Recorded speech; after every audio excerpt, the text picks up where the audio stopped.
287. 의사가 심장 건강에 필수적이라며 권유한 보충제를 먹은 후 제 처형의 공복 혈당 수치입니다. 그 다음날 아침에는 312까지 치솟았습니다.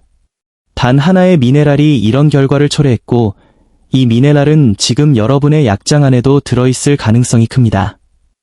오늘 저는 사탕보다 더 빠르게 혈당을 급상승시키는 4가지 필수 미네랄을 공개하려 합니다. 문제의 소지가 있는 것부터 치명적인 것까지 순서대로 보여드리겠습니다. 특히 이 목록의 1위를 차지한 미네랄은 탄산음료 한 캔을 마시는 것보다 혈당을 더 높일 수 있습니다. 아마 의사 선생님은 뼈 건강, 심장, 근육 기능을 위해 이 미네랄들을 챙겨 먹으라고 했을 겁니다. 하지만 그들은 이 부작용에 대해서는 말해주지 않았을 겁니다. 만약 유료 정보가 누구에게나 투명하게 공개되어야 한다고 믿으신다면 댓글에 나는 진실을 알 자격이 있다고 남겨주시고 이 정보가 필요한 주변 어르신들에게 영상을 공유해 주십시오. 여러분의 혼란을 이용해 이득을 취하는 보충제 회사 임원들만이 이 영상이 퍼지는 것을 싫어할 것입니다. 제가 지금부터 밝힐 내용은 여러분을 늘어나는 약물 처방과 당뇨 합병증, 그리고 불필요한 혈당 스파이크로부터 구해줄 것입니다. 끝까지 시청해 주십시오. 1위 미네랄은 단순히 충격적인 수준을 넘어 아마 지난달에 의사가 직접 처방해준 바로 그 성분일 수 있기 때문입니다. 물론 일부 미네랄은 건강에 필수적입니다. 하지만 60세 이상의 당뇨병 환자나 전 단계에 있는 분들에게는 이야기가 다릅니다. 이 미네랄들은 아무도 경고해주지 않았던 엄청난 혈당 상승의 방아쇠가 될 수 있습니다. 그 기전은 단순하지만 파괴적입니다. 특정 미네랄은 인슐린 신호 전달을 방해하고 어떤 것은 스트레스 호르몬을 자극하여 혈당을 높이며 일부는 밤사이 간에서 포도당을 뿜어내게 만듭니다. 쉽게 설명해 드리겠습니다. 여러분이 보충제 형태로 이 미네랄을 섭취하면 30분에서 1시간 이내에 혈류로 흡수됩니다. 신체는 이를 처리하려 노력하지만 60세 이후의 대사 시스템은 이미 예전 같지 않습니다. 이 미네랄들은 호르몬 반응의 연쇄 작용을 일으킵니다. 스트레스 호르몬이 치솟고 간은 저장된 포도당을 방출하며 세포의 인슐린 저항성은 더욱 심해집니다. 제가 가장 우려하는 점은 의사들이 당뇨 환자에게 혈당을 높일 수 있다는 사실을 설명하지 않고 이 미네랄들을 처방하고 있다는 것입니다. 하나의 질병을 치료하려다 다른 질병을 악화시키는 꼴입니다. 유료계는 다양한 건강상의 이유로 이 미네랄이 필요하다고 말하며 그 말 자체가 틀린 것은 아닙니다. 하지만 그들은 그에 따르는 혈당 비용에 대해서는 침묵하고 있습니다. 이 비용은 충분히 피할 수 있습니다. 하지만 해결책을 논하기 전에 어떤 미네랄이 문제인지 먼저 이해해야 합니다. 혈당은 독립적으로 존재하지 않습니다.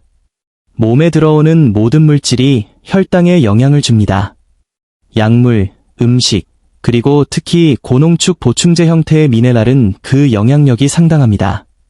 대부분의 사람들은 필수 성분이라면 무조건 안전할 것이라 착각합니다. 하지만 그것은 오해입니다. 필수라는 말은 신체 기능에 필요하다는 뜻이지 무제한으로 섭취해도 좋다는 뜻이 아닙니다. 부작용이 없다는 뜻도 아니며 혈당을 높이지 않는다는 보장은 더더욱 아닙니다. 일반적으로 처방되는 용량의 미네랄 보충제를 섭취하면 음식으로 얻는 양의 10배에서 20배를 섭취하게 됩니다. 우리 몸은 이런 메가도스, 고용량을 처리하도록 설계되지 않았습니다. 게다가 밤에 섭취하면 타이밍 때문에 문제가 더 심각해집니다. 가뜩이나 새벽 현상으로 인해 밤사이 혈당이 자연스럽게 오르는데 여기에 혈당을 높이는 미네랄까지 더해지면 아침 공복 혈당이 200이나 300을 찍게 되는 것입니다. 이제부터 수개월간의 임상 연구와 내분 비학자들의 자문을 바탕으로 분석한 혈당의 치명적인 4가지 필수 미네랄 순위를 공개하겠습니다.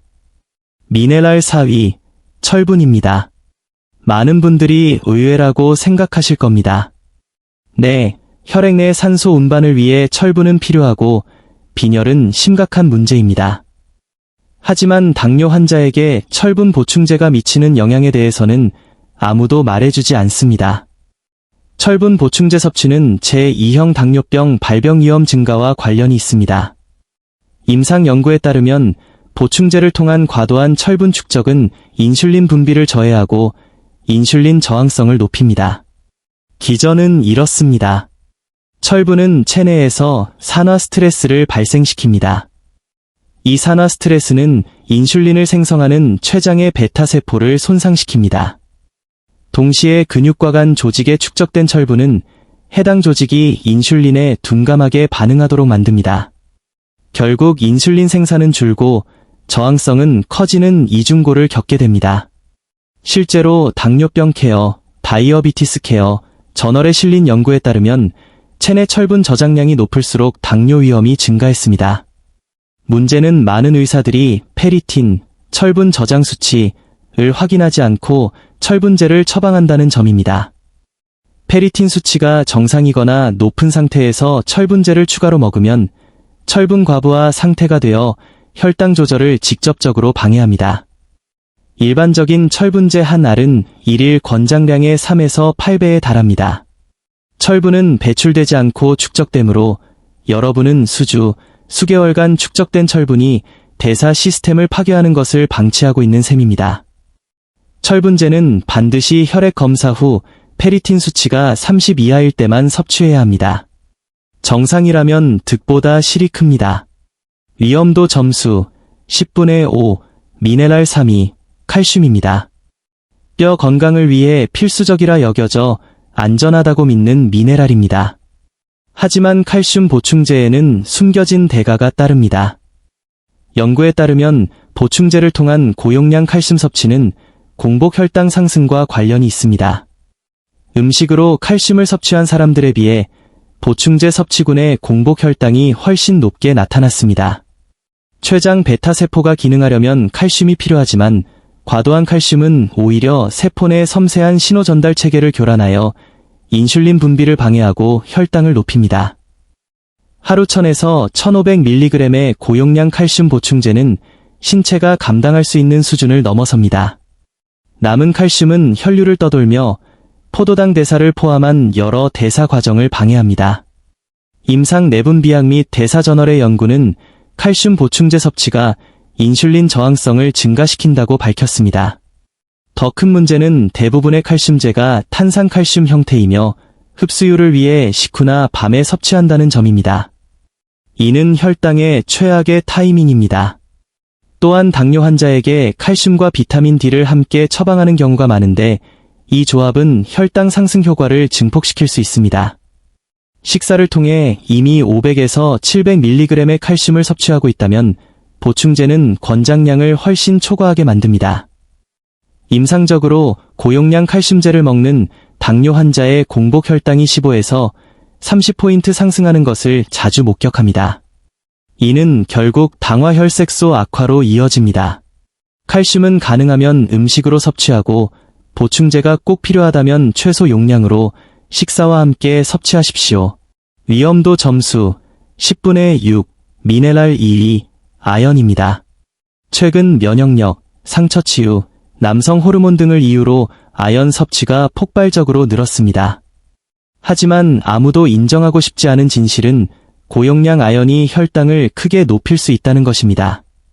아연과 혈당의 관계는 역설적입니다. 인슐린 저장과 분비에 아연이 필요한 것은 맞지만 고용량 보충은 오히려 독이 됩니다. 아연은 흡수 과정에서 구리와 경쟁합니다. 고용량 아연을 섭취하면 체내 구리 결핍이 발생하는데 구리는 포도당 대사와 인슐린 감수성의 필수적인 미네랄입니다. 연구에 따르면 아연으로 유발된 구리 결핍은 내당능 장애와 공복 혈당 상승을 초래합니다. 하루 50mg 이상의 아연 섭취는 인슐린 감수성을 현저히 떨어뜨린다는 연구 결과도 있습니다. 더 큰 문제는 우리가 알게 모르게 엄청난 양의 아연을 먹고 있다는 점입니다. 감기 사탕, 면역 보충제, 종합 비타민 등을 합치면 하루 100에서 150mg의 아연을 섭취하게 되는데 이는 성인 권장량인 8에서 11mg을 훨씬 웃도는 수치입니다. 이런 과잉 섭취는 심각한 대사 교란을 일으킵니다. 특히 밤에 섭취하는 아연은 새벽 시간대 인슐린 감수성을 악화시켜 아침 혈당 스파이크를 유발하는 주범이 됩니다. 아연은 육류, 조개류 등 음식으로 섭취하는 것이 가장 좋으며 보충제는 하루 15mg 이하, 최대 30mg을 넘기지 않아야 합니다. 위험도 점수 7.50 놀라셨을 겁니다. 마그네슘은 당뇨에 좋다고 들었는데 라고 반문하실 수 있습니다. 맞습니다. 마그네슘 결핍은 당뇨와 관련이 있습니다. 하지만 의사들이 강조하지 않는 충격적인 진실은 특정 형태와 고용량의 마그네슘 보충제가 밤사이 혈당을 디저트보다 더 강력하게 올린다는 사실입니다. 임상 연구에 따르면 특정 마그네슘 보충제는 밤사이 공복 혈당을 40에서 70포인트나 올릴 수 있습니다. 자기 전 140이었던 혈당이 아침에 210이 되는 것입니다. 범인은 마그네슘입니다. 그 기전은 이렇습니다. 고용량의 마그네슘이 갑자기 들어오면 신체는 이를 스트레스로 인식합니다. 이로 인해 교감신경계가 활성화되고 부신에서 코르티솔과 에피네프린 같은 스트레스 호르몬이 분비됩니다. 이 호르몬들의 주된 역할은 바로 혈당 올리기입니다. 코르티솔은 간에게 단백질과 지방을 포도당으로 바꾸라고 지시하고 에피네프린은 글리코겐을 분해합니다. 가장 큰 문제는 대부분의 사람들이 흡수율이 낮은 싸구려 산화 마그네슘, 매그니지엄 악사이드를 먹거나 흡수는 잘 되지만 호르몬 반응을 크게 일으키는 구연산 마그네슘을 과도하게 섭취한다는 점입니다. 게다가 의사들은 수면을 위해 마그네슘을 밤에 먹으라고 권합니다. 이것은 당뇨 환자에게 최악의 조언입니다. 새벽 2시에서 8시 사이는 새벽 현상으로 인해 자연적으로 혈당이 오르는 시간입니다. 여기에 마그네슘이 유발한 스트레스 호르몬까지 더해지면 불에 기름을 붓는 격이 됩니다. 결국 아침에 혈당이 치솟고 하루 종일 인슐린 저항성에 시달리는 악순환이 반복됩니다. 많은 전문가들이 마그네슘을 만병통치약처럼 권하지만 정상 수치의 사람이 고용량을 섭취했을 때의 위험성에 대해서는 경고하지 않습니다. 위험도 점수 10분의 10, 최대의 혈당 손상. 그렇다면 어떻게 해야 할까요? 마그네슘이 꼭 필요하다면 다음 수칙을 지키십시오. 첫째, 반드시 혈액 검사로 결핍 여부를 확인하십시오. 둘째, 흡수율이 좋고 위장 장애가 적은 마그네슘 글리시네이트나 트레온산 마그네슘을 선택하십시오. 셋째, 용량을 쪼개십시오. 자기 전 400mg을 한 번에 먹는 대신 식사 때마다 100mg씩 나누어 드십시오. 넷째, 자기 전 섭취량은 100mg을 넘기지 마십시오. 이것이 핵심입니다. 다섯째, 반드시 음식과 함께 섭취하여 흡수 속도를 늦추십시오. 여섯째, 호박씨, 시금치 등 음식으로 섭취하는 것을 최우선으로 하십시오. 이제 실행 계획을 정리해 드립니다. 지금 드시는 모든 보충제의 성분표를 확인하고 총 섭취량을 계산하십시오. 결핍이 확인되지 않은 철분제는 즉시 중단하십시오. 칼슘 보충제는 하루 500mg 이하로 줄이고 나머지는 음식으로 채우십시오. 아연은 하루 15mg 이하로 제한하십시오. 마그네슘은 검사 후 꼭 필요한 경우에만 올바른 형태와 용량, 글리시네이트, 분할 복용으로 섭취하십시오. 가능하면 이 미네랄들을 밤에 섭취하지 마십시오. 보충제를 조절한 후 2주간 아침 공복 혈당을 매일 체크해 보십시오. 3일 안에 혈당이 떨어지는 것을 목격하게 될 것입니다. 천연이니까, 필수니까 안전하겠지 라는 생각은 버리셔야 합니다. 여러분의 몸은 안정적인 혈당을 원합니다. 수십 년간 우리는 보충제가 무조건 좋다는 과도한 단순화 속에 살아왔습니다. 하지만 과학적 사실은 명확합니다. 결핍되지 않은 사람에게 과도한 미네랄 보충은 대사 기능을 망가뜨립니다. 여러분의 증조할머니는 영양제를 한 줌씩 드시지 않고도 건강하셨습니다. 진짜 건강 정보가 모두에게 전달되어야 한다고 믿으신다면 이 영상을 주변에 공유해 주십시오. 여러분의 혼란으로 이득을 보는 사람들만이 침묵할 것입니다.